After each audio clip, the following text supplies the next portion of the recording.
সুস্বাগতম বন্ধুরা, আমি অনামিকা মুম্বাই থেকে আবারও চলে এসেছি মহারাষ্ট্রের গণেশ মূর্তির দর্শন করানোর জন্য।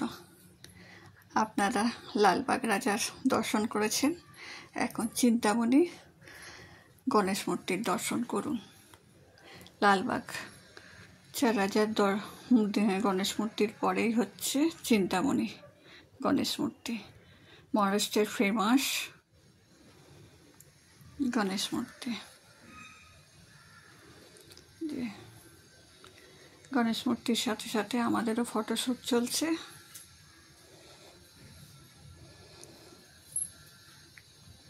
ব্যাস, আর কি, এই ফটোগুলোই থেকে যাবে ক্যামেরা বন্দি হয়ে।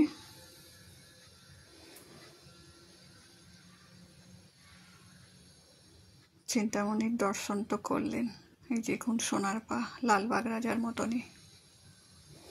এই চিন্তামণির গণেশ মূর্তির প্যান্ডেল শুরু।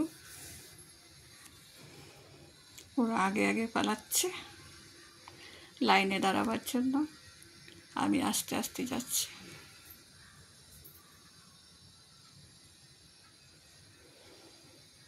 ওরা যাচ্ছে আর আমি দেখছি ওরা কত দূর গেল। আমি ভিডিও করতে করতে যাচ্ছি আপনাদের জন্য, যাতে আপনারা ঘরে বসেই দেখতে পারেন। এই দেখুন ওরা চলল।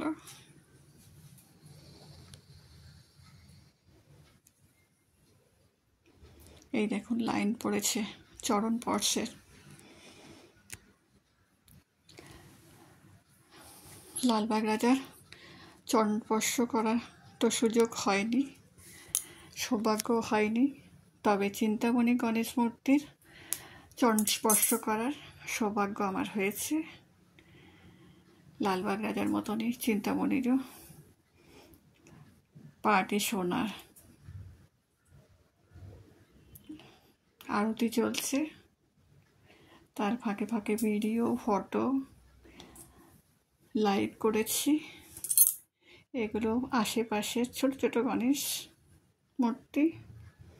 আমাদের ওখানে যেমন লক্ষ্মী পুজো, সরস্বতী পুজো, বিশ্বকর্মা পুজো গলি গলিতে হয়, এখানেও তাই গণেশ পুজোটা গলি গলিতে হয়, ছোট বড় সব রকমের। এগুলোই বা বাদ যায় কেন?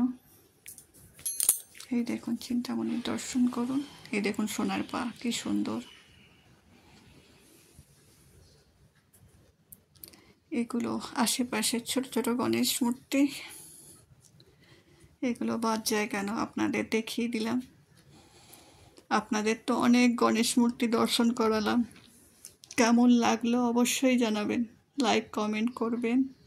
টাটা।